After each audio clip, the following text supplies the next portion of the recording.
नमस्कार विद्यार्थी मित्रांनो, आज आपण पाहणार आहोत गोंदिया जिल्हा पेपर. गोंदिया जिल्हा पेपरमध्ये जेवढेही GKचे प्रश्न असतील ते या व्हिडिओमध्ये आज आपण पाहणार आहोत. चला तर व्हिडिओला स्टार्ट करूया.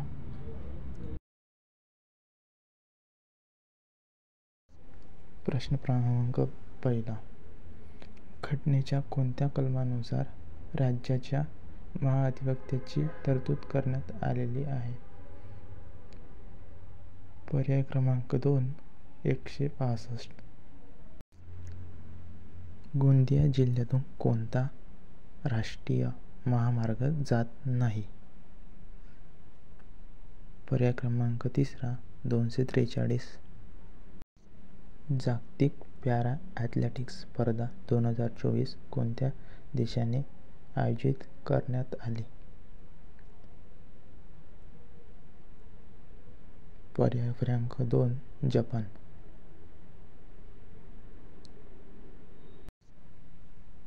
सन 2024 साली इटलीत झालेली G7 संघटनेची शिखर परिषद ही कितवी शिखर परिषद होती? पर्याय क्रमांक 3 50वी शिखर परिषद होती.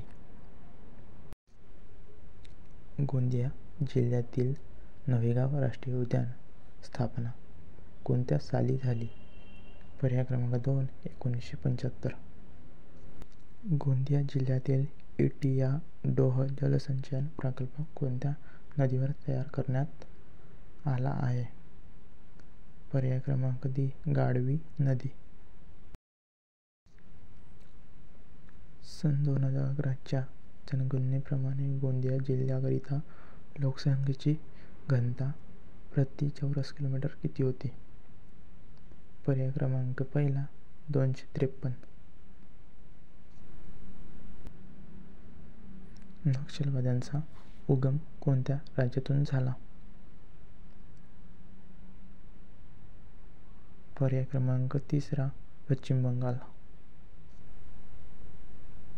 शिरोडा येथील अडानी पॉवर प्लांटची क्षमता किती आहे?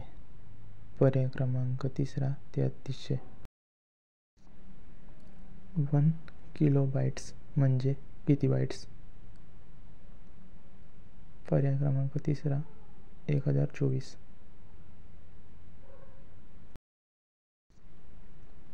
राष्ट्रीय क्रीडा दिवस कोणत्या खेळाडूच्या जन्मदिवशी साजरा केला जातो? पर्याय क्रमांक 3 मेजर ध्यानचंद्र. व्हिटॅमिन डीच्या कमतरतेमुळे कोणता रोग होतो? पर्याय क्रमांक 14 मूळदूस. कोणाला अनुभवाचे जनक म्हटले जाते?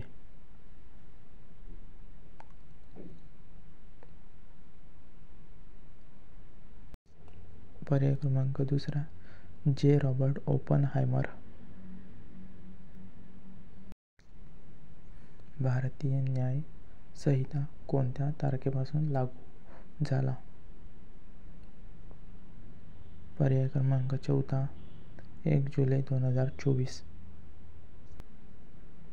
भारतीय दंड संहिता या कायद्याला कुठल्या नव्या कायद्याने बदलण्यात आला आहे?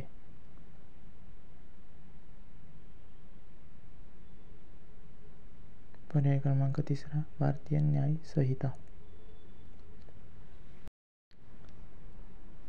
सिस्मोग्राफ हे यंत्र कशाची तीव्रता मोजण्यासाठी वापरतात? पर्याय क्रमांक 1 भूकंप.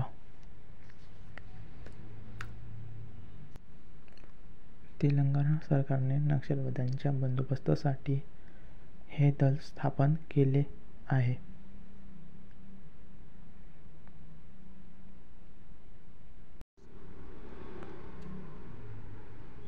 पर्याय क्रमांक 1 ग्रे हाऊंड दल. टिंबटिंब या रेल्वे मार्गास महाराष्ट्र एक्सप्रेस म्हणतात. पर्याय क्रमांक 3 कोल्हापूर, नागपूर व गोंदिया.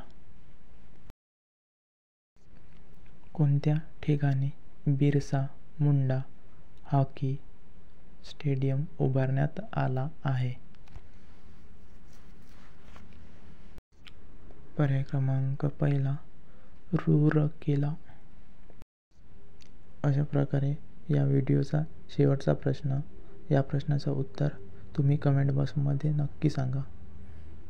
तुर्की सिरिया भूकंपानंतर सिरिया व तुर्कीला मदत करण्यासाठी भारत सरकारने कोणते ऑपरेशन राबवले आहे?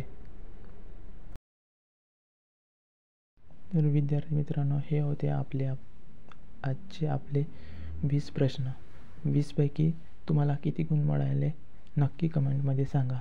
व्हिडिओ आवडला असेल नक्की व्हिडिओला शेअर करा, सबस्क्राईब करा आणि शेअर करा.